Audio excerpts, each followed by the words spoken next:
Corona virus के खात्मे के साथ साथ पाकिस्तान की मईशत में भी बेहतरी के आसार नजर आ रहे हैं। वाज़ेह तौर पर नजर आ रहा है कि मईशत में जो बुरा टाइम था वहां से बेहतरी आ सकती है। जुलाई के महीने में जो मनफी ग्रोथ का ट्रेंड था वो खत्म होता नजर आ रहा है। सीमेंट की सेल्स में 40% तक इजाफे की तवक्को है। कार सेल्स दोबारा बढ़ना शुरू हो गई हैं, स्टील सेल्स दोबारा बढ़ना शुरू हो गई हैं और पाकिस्तान की मईशत दोबारा तरक्की की तरफ जा सकती है। एहतियात बहुत ज़रूरी है। कोरोना वायरस के हवाले से एहतियात बहुत ज़रूरी है।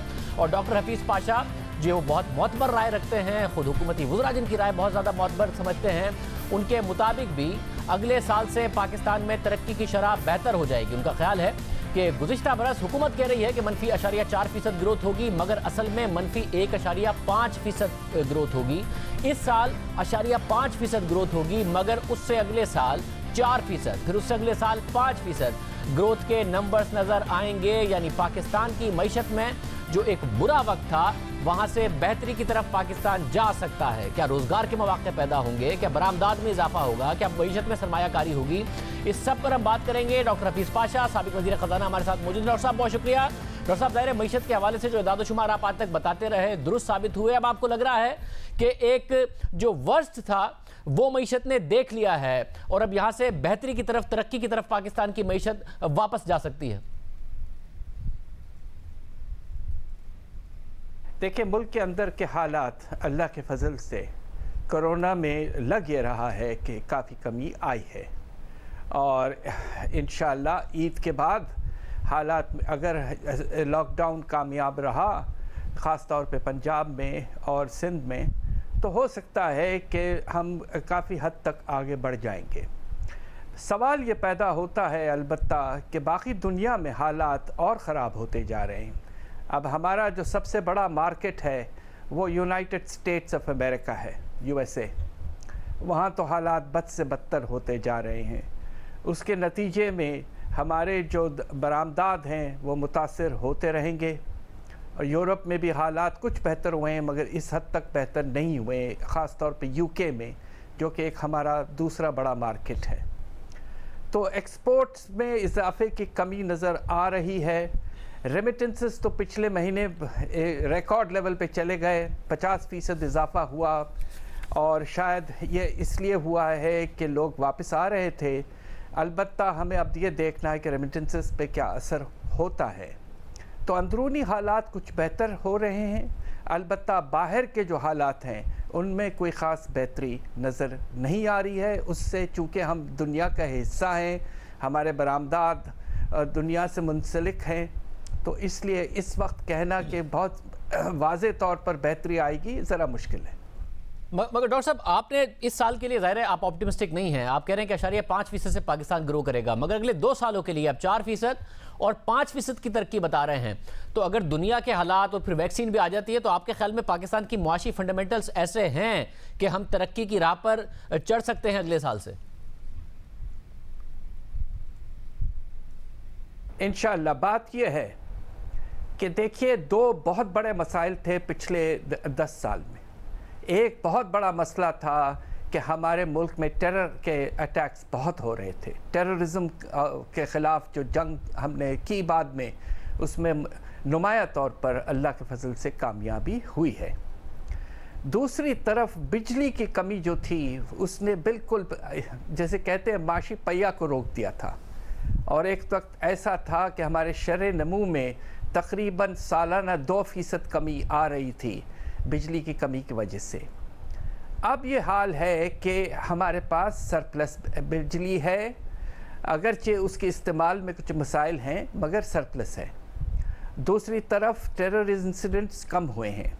तो अगर एक और चीज़ पर जो इस हुकूमत ने कामयाबी से काबू पा लिया है, और वो ये है तिजारत का खसारा, जिसने हमारे माशी हालात को बहुत हद तक परेशान कुल तक लेवल तक पहुंचा दिया था।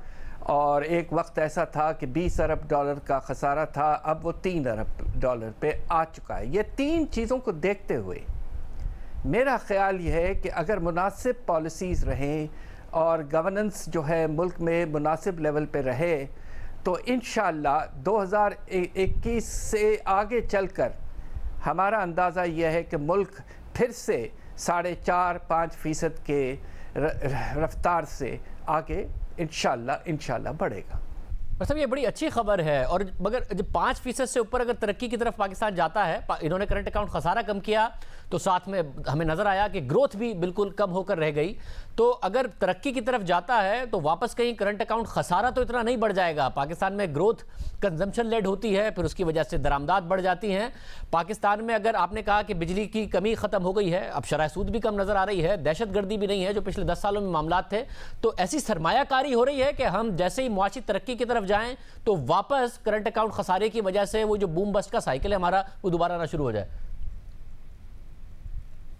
دیکھیے کچھ وجہ یہ بھی تھی خسارے کے بڑھنے کی کہ ہمارا جو سی پیک کے جو انویسٹمنٹس تھے وہ خاص طور پہ جو پاور پلانٹس پہ جو ہم پیسے لگا رہے تھے سالانہ 5-4 کم از کم $6 بلین، تو اس کے نتیجے میں خسارے میں اضافہ ہوا تھا، مگر اب وہ پیک گزر چکا ہے۔ اب ہمیں پاور سیکٹر میں زیادہ انویسٹمنٹ کی اس وقت ضرورت نہیں ہے، تو اس لحاظ سے خسارہ کم ہو سکتا ہے۔ دوسری طرف اب سوال یہ پیدا ہوتا ہے کہ اگر حالات معمول پہ آ جائیں ساری دنیا میں اگلے 1 سال 1.5 سال میں، تو کیا ہمارے ایکسپورٹس میں کچھ اضافہ ہو سکتا ہے؟ انشاءاللہ اگر پالیسیز مناسب رہیں اور ہم نے ایکسپورٹس کو ڈائیورسیفائی کر لیا تو ہو سکتا ہے کہ اس میں اضافہ ہوگا۔ صاحب مگر وہ کیسے ہوگا؟ میں پھر جاننا چاہ رہا ہوں کہ ابھی آپ نے جو جتنے بھی فیکٹرز بتا رہے ہیں کہ ہو سکتا ہے ہمارا کرنٹ اکاؤنٹ خسارہ نہ بڑھے کیونکہ پہلے مشینری آ رہی تھی، بجلی کے پلانٹس لگ رہے تھے پچھلے دور میں، اب اگر آپ کہہ رہے ہیں ترقی کی شرح پر جائیں تو ڈائیورسیفائی کیسے ہو؟ اور آپ کو ہوتا نظر آ رہا ہے کیونکہ ٹیکسٹائل سیکٹر ہمیں نظر آتا ہے بار بار کرنسی ڈیپریشیٹ ہو جائے پھر بھی انسینٹیو مانگتے ہیں، انسینٹیو حکومت دے دیتی ہے مگر وہ ویلیو ایڈیشن نہیں کرتے، ایکسپینشن اس طریقے سے نہیں کرتے۔ آپ کو ڈائیورسیفیکیشن اور ایکسپینشن کے کچھ نظر آ رہا ہے کہ پاکستان میں ہو رہی ہے؟ حکومت کا بھی فوکس ہے اور پرائیویٹ سیکٹر کا بھی فوکس ہے؟ جی بات یہ ہے کہ 1 سال جو اس وقت سال گزر رہا ہے اس میں میرا نہیں خیال ہے کہ انویسٹمنٹ میں کوئی خاص اضافہ ہوگا، اس لیے کہ ایکسپورٹس کو بڑھنے میں کچھ وقت لگے گا، اور اس کی وجہ تو میں نے پہلے ہی آپ سے کہا کہ باقی دنیا میں حالات حد سے زیادہ خراب ہو گئے ہیں۔ تو میرا خیال یہ ہے کہ آنے والے سال جو ہے 21 22 وغیرہ اس میں اگر پاکستان میں حالات معمول پہ آتے ہیں اور سر سود کم رہتا ہے 5 یا 6%، دوسری طرف آپ کچھ انسینٹیوز مناسب دیتے ہیں اپنے ایکسپورٹ سیکٹرز کو، صرف ٹیکسٹائل کی میں بات نہیں کر رہا ہوں، آپ کے پاس کوئی 15-20 ایسے ایکسپورٹس ہیں جو 100 ملین سے $150 ملین کے لیول پہ ہیں، ان میں پوٹینشل ہے، آپ ان کو ڈائیورسیفائی کر سکتے ہیں، ان پہ رجحان بڑھائیں، ایمرجنگ ایکسپورٹس کی طرف جائیں اور نئے مارکیٹس ڈھونڈنے کی کوشش کریں۔ تو اگر اس طرح کی پراپر پلاننگ ہوگی تو انشاءاللہ 1.5-2 سال میں ہم اضافہ دیکھ سکتے ہیں اپنے ایکسپورٹس میں، اور اس کے نتیجے میں ایکسپورٹ لیڈ گروتھ اور انویسٹمنٹ انشاءاللہ کافی حد تک آ سکتا ہے۔ صاحب ایک اور ایشو آپ نے بے روزگاری کے حوالے سے بار بار ہائی لائٹ کیا ہے، اور آپ نے یہ تک کہا کہ 1 کروڑ لوگ بے روزگار پاکستان میں اب تک ہو چکے ہیں۔ اب حکومت کا، وزیر اعظم کا خاص طور سے فوکس ہے ریئل اسٹیٹ کی طرف، انہوں نے وہاں سے وہ سمجھتے ہیں کہ امپلائمنٹ جنریشن ہو سکتی ہے، انہیں ایمنیسٹی بھی دی ہے، شرح سود بھی کم کی گئی ہے، چھوٹے گھر بنے اس کے لیے کوشش کی گئی ہے، مارگیج مارکیٹ ڈیولپ کرنے کی وہ کوشش کر رہے ہیں۔ عام طور پر دیکھا گیا ہے پاکستان کی ہسٹری کو دیکھتے ہوئے کہ اکنامک گروتھ کے بعد ریئل اسٹیٹ میں ایک بوم آتا ہے۔ آپ کو لگتا ہے جو ریئل اسٹیٹ ہے وہ ڈرائیو کر سکتا ہے پاکستان میں اس وقت روزگار کو؟ دیکھیے بات یہ ہے کہ کنسٹرکشن سیکٹر آپ یہ دیکھیے گا کہ سب سے تیز رفتاری ہمارے کنسٹرکشن سیکٹر اور ہاؤسنگ انویسٹمنٹ میں مشرف صاحب کے پیک میں جب تھا، جب شرح نمو جو ہے وہ تقریباً 6-7% تک پہنچ چکا تھا۔ تو اس کا جو لنک ہے وہ اکانومی کے حالات سے ہے، یہ لیڈنگ سیکٹر نہیں ہے۔ اگر آپ اجازت دیں تو اس کو میں کہوں گا کہ یہ لیگنگ سیکٹر ہے۔ لیڈنگ سیکٹر اس وقت آپ کو جو کریٹ کرنا ہے یقیناً کنسٹرکشن ایکٹیویٹی ہے، مگر وہ پبلک سیکٹر میں آپ کو پروجیکٹس لانے ہیں پبلک سیکٹر میں، جس کے نتیجے میں بے روزگاری میں کمی ہو، لوگوں کو موقع ملے۔ آپ اس طرح کے پروجیکٹس سلیکٹ کریں جس میں روزگاری کی پیدائش اور ہونے کے گنجائش زیادہ ہوں۔ تو leading sector has to be public sector investment, private sector construction उस वक्त आएगा जब आपकी इकॉनमी की रफ्तार बढ़ जाएगी। हमने देखा है दुनिया के जिन ममालिक ने कंसिस्टेंट बुनियादों पर, मुस्तकिल बुनियादों पर तरक्की की है, वहाँ पर नज़र आया है कि लो इन्फ्लेशन, लो इंटरेस्ट रेट्स का सिनेरियो रहा है, जिसकी वजह से इन्वेस्टमेंट भी बहुत ज़्यादा हुई है, करेंसी भी उनकी स्टेबल रही है। पाकिस्तान में इन्फ्लेशन बहुत ऊपर चली गई थी, अब नीचे आई, मगर फिर आप भी देख रहे हैं कि फूड इन्फ्लेशन एक दफ़ा फिर हुकूमत की वार्निंग्स के बावजूद बार बार उसमें इजाफा हो रहा है। ये एक फैक्टर आपको लगता है कि ये कंट्रोल हो जाएगा और हम देख पाएंगे एक ऐसा सिनेरियो जिसमें कम इन्फ्लेशन और कम इंटरेस्ट रेट्स ज़्यादा लंबे अरसे के लिए रह सके? देखिए, बहुत मुनासिब सवाल है आपका। देखिए, हुआ ये कि जनवरी में एक पीक पे हम जा चुके थे, इस साल के 14.2% पर पहुंच गए थे और खाने पीने के अशिया ख़ास तौर पे सब्जियां वगैरह की कीमतों में 25% इजाफा था। अलबत्ता हुआ ये अल्लाह के फजल से कि ये गिरते गिरते 8.6% तक आ चुके पिछले महीने। मगर साथ साथ अगर हम सेंसिटिव प्राइस इंडेक्स को देखते हैं, जो आम आदमी के लिए ज़्यादा अहम है, इसलिए कि उसमें आम अशिया की कीमतें होती हैं, वो 10% के ऊपर जा चुका है और इसमें आहिस्ता आहिस्ता इजाफा हो रहा है।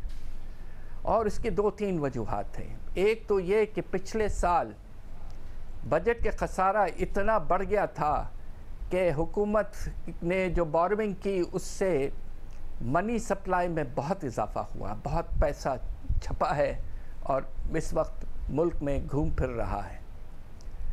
उसके नतीजे में कीमतों पर इम्पैक्ट तो आएगा। दूसरी तरफ आपने जो तेल की कीमत बढ़ा दी है, उसका ट्रांसपोर्ट कॉस्ट पे तो असर पड़ चुका है 20% तक। उससे हर चीज़ की कीमतों में इजाफा हो सकता है।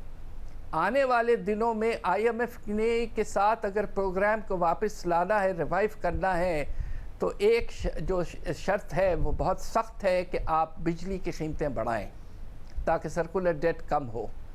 और अगर उसको बढ़ा दिया जाता है तो देखिए एक और झटका पड़ेगा, कीमतों में और इजाफा होगा। मुझे इस बात की परेशानी है कि शायद गवर्नमेंट कहती है 6.5% इस साल अफरात ज़र, हमारा अंदाज़ा ये है कि ये 9 से 11% की रेंज में रह सकता है और ख़ास तौर पे खाने पीने की चीज़ों में काफ़ी इजाफा हो सकता है। इस वक्त सबसे गरीब तबका जो है उनके कीमतों में 13% इजाफा है। अब आप सोचिए कि एक अजीब हालत है कि अफरात ज़र सबसे ज़्यादा सबसे गरीब लोगों को मुतासिर कर रहा है और उसकी वजह यह है कि खाने पीने की चीज़ें और सबसे ज़्यादा अहम आटे की कीमत की वजह से बहुत नुकसान हो रहा है गरीब तबके को। बहुत शुक्रिया। डॉक्टर हफीज़ पाशा साहब हमारे साथ मौजूद थे। मुस्तकबिल में बेहतर मुआशी इशारे उन्हें नज़र आ रहे हैं, मगर हुकूमत की जिम्मेदारी है कि महंगाई को कंट्रोल करे ताकि महंगाई कम रहे तो शरह सूद नीचे रहे, शरह सूद नीचे रहे तो मुल्क में सरमायाकारी हो तो हुकूमत की जिम्मेदारी है कि डाइवर्सिफाइड अपनी एक्सपोर्ट्स को किया जाए, उसका दायरा फैलाया जाए ताकि पाकिस्तान एक दफ़ा फिर तरक्की के साथ करंट अकाउंट खसारे में ना डूब जाए।